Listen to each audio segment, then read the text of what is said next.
இன்றைக்கி நூக்கோல். இந்த நூக்கோல்ன்றது கடையில் யாரும் அதிகமாக கவனிக்கப்படாத ஒரு காய்கறியாக எல்லா காய்கறி கடையிலையும் இருக்கும். ஆனால் இதனுடைய மருத்துவ குணங்கள் நிறைய பேருக்கு தெரியாமல் இருக்குது. இந்த நூக்கோலினுடைய சாறு ஜூஸு அடங்காத சுகரையும் அடக்கும். இப்போ ஒரு ஆளுக்கு 400, 500, 600ன்னு சுகர் சொல்லுவாங்க. இந்த ஜூஸு ஒரு 100 மில்லி அளவுக்கு ஜூஸு ஜஸ்ட்டு 3 டேஸ் இல்லைனா 4 டேஸ் போகிறோம், சுகர் நார்மலாக வந்துடும். அப்போது சுகர் டேப்லெட் எடுக்கிறவங்க,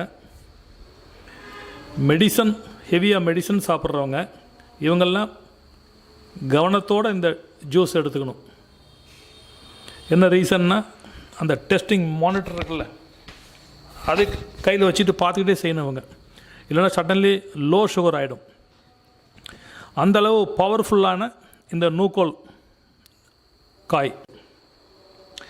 இதில் விட்டமின் கே, ஏ, சி, இ இவ்வளோ விட்டமின் இருக்குது. போலிக் ஆசிட் நிறைய இருக்குது, ஃபைபர் இருக்குது, ஆன்டி ஆக்சிடென்ட் இருக்குது, பீட்டா காரோட்டின் இருக்குது, நார்ச்சத்து அதிகமாக இருக்குது. அதனால் இந்த காய்கறியை மறக்காமல் எங்கே பார்த்தாலும் சரி நீங்கள் வாங்கிட்டு ஜூஸ் செஞ்சு, சுகர் உள்ளவங்க ஜூஸ் செஞ்சு ஒரு 2-3 நாள் அதுக்கப்புறம் நீங்கள் ப்ளட்டு சுகர் மானிட்டரிங் செஞ்சுட்டு அதுக்கப்புறம் எடுக்கிறதுக்கு முயற்சி செய்யுங்க. டேப்லெட்டும் ரெடியூஸ் ஆக்கலாம், கொஞ்சம் கொஞ்சமாக டேப்லெட் ரெடியூஸ் ஆக்கலாம். இதே போல் அந்த காய்கறியை சாம்பாரில் போட்டோ, இல்லை குருமா குழம்பு மாதிரி வச்சோ, இல்லை புளிக்குழம்புல போட்டோ, இல்லை பொரியல் செஞ்சோ, எந்த ரூபத்துலையாவது இந்த காய்கறியை இந்த ஜூஸ் செய்கிறதுக்கு நான் ஒரே ஒரு நூக்கோல் எடுத்திருக்கேன். 5 பீஸ் இருந்தது, அது ஒரு நூக்கோல். இது போதுமான அளவுக்கு ஒரு ஆளுக்கு ஜூஸுக்கு.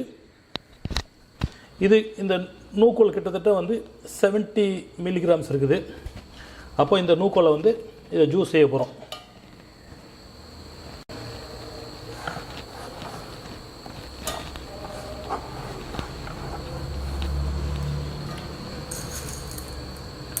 ஒரு 10 மிளகு போட்டு வச்சு ஒரு அரை லெமன்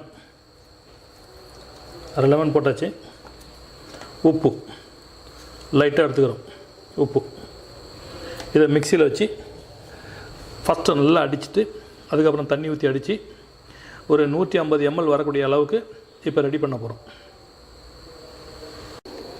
ஒரு நல்ல அருமையான சுவையில் நூக்கோல் ஜூஸ் ரெடி ஆகிட்டு, மிளகும் அந்த மலை வெட்டி எடுக்கப்பட்ட இந்து உப்பும் நூக்கோலும் போட்டு ஒரு ஜூஸ் ரெடி ஆகிருக்குது.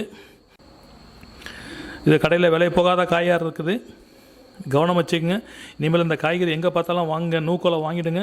வாங்கிட்டு அந்த தோல் கொஞ்சம் கட்டியாக இருக்கும், தோலை சீவிட்டு பொரியலோ, சாம்பாரோ, அவியலோ, குருமா குழம்போ எதில் வேணாலும் வச்சு சாப்பிடுங்க.